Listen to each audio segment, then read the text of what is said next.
Di tengah kebuntuan upaya mengakhiri perang Rusia-Ukraina dan berlarutnya konflik Gaza, Presiden Rusia Vladimir Putin disebut menerima undangan dari Presiden Amerika Serikat Donald Trump untuk bergabung dalam Dewan Perdamaian Gaza. Undangan tersebut mencuat pada Senin, 19 Januari 2026, sebagaimana disampaikan oleh juru bicara Kremlin, Dmitry Peskov. Peskov mengatakan Moskow saat ini tengah mempelajari tawaran tersebut secara saksama dan berupaya mengklarifikasi berbagai aspek yang berkaitan dengan format, mandat, serta tujuan dewan yang digagas Washington. Presiden Putin juga menerima undangan untuk bergabung dengan Dewan Perdamaian ini, kata Peskov, seperti dilaporkan Al Jazeera. Namun, ia belum mengungkapkan sikap resmi Kremlin terkait kemungkinan penerimaan atau penolakan undangan tersebut. Undangan itu muncul di tengah situasi geopolitik yang kompleks. Perang Rusia-Ukraina telah berlangsung hampir 4 tahun tanpa tanda-tanda penyelesaian yang jelas. Di sisi lain, konflik Israel-Gaza juga terus berlanjut dan menimbulkan krisis kemanusiaan yang mendapat perhatian luas dari komunitas internasional. Ambisi Trump dan Dewan Perdamaian. Donald Trump, yang kembali menjabat sebagai Presiden Amerika Serikat, sebelumnya berulang kali menyatakan ambisinya untuk menghentikan berbagai konflik global.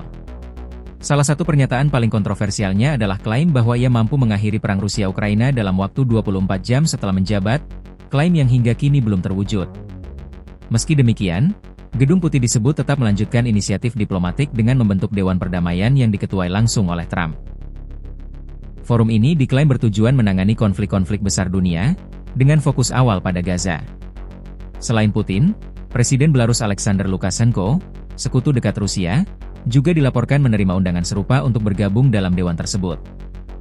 Menurut sumber-sumber diplomatik, Dewan Perdamaian Gaza dirancang untuk menjalankan rencana 20 poin yang mencakup upaya penghentian perang, pengawasan keamanan, serta tata kelola dan rekonstruksi wilayah Gaza pasca konflik.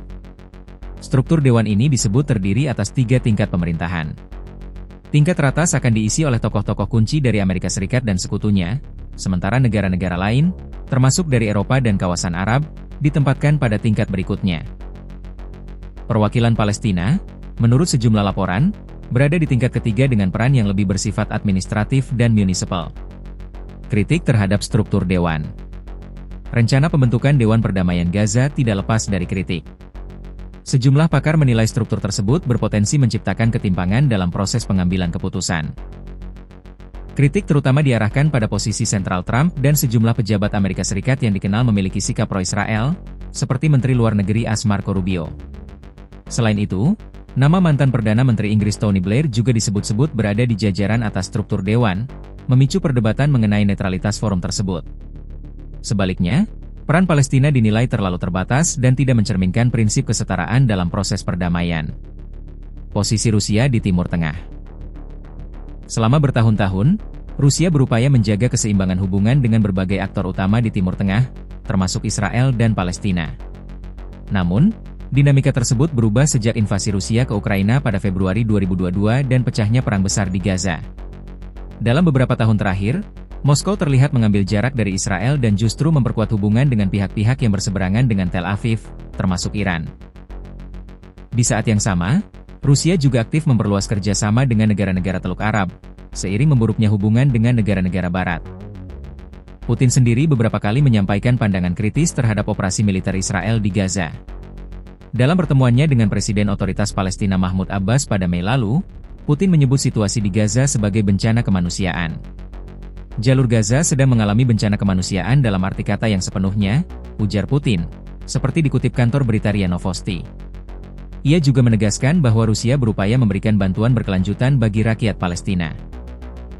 Sikap Putin terhadap Trump. Meski hubungan Rusia-Amerika diwarnai ketegangan, Putin sebelumnya pernah menyampaikan apresiasi terhadap upaya Trump dalam menyelesaikan konflik internasional. Dalam pernyataannya pada Oktober lalu, Putin menilai Trump telah melakukan berbagai langkah untuk menangani krisis global yang kompleks. Dia benar-benar melakukan banyak hal untuk menyelesaikan krisis-krisis kompleks yang telah berlangsung bertahun-tahun, bahkan puluhan tahun, kata Putin saat itu. Merujuk situasi di Timur Tengah, Putin menambahkan bahwa keberhasilan inisiatif Trump dapat menjadi peristiwa bersejarah, jika benar-benar mampu menghasilkan perdamaian yang berkelanjutan. Menunggu keputusan Moskow. Hingga kini, belum ada kepastian apakah Putin akan menerima undangan tersebut. Para pengamat menilai keputusan Rusia akan sangat bergantung pada sejauh mana Dewan Perdamaian Gaza memberi ruang bagi kepentingan Moskow dan apakah forum tersebut benar-benar bersifat inklusif. Di tengah meningkatnya ketegangan global, undangan ini mencerminkan upaya diplomasi baru yang berpotensi mengubah peta hubungan internasional. Namun, efektivitasnya masih menjadi tanda tanya besar, terutama di tengah konflik yang belum menunjukkan tanda-tanda mereda.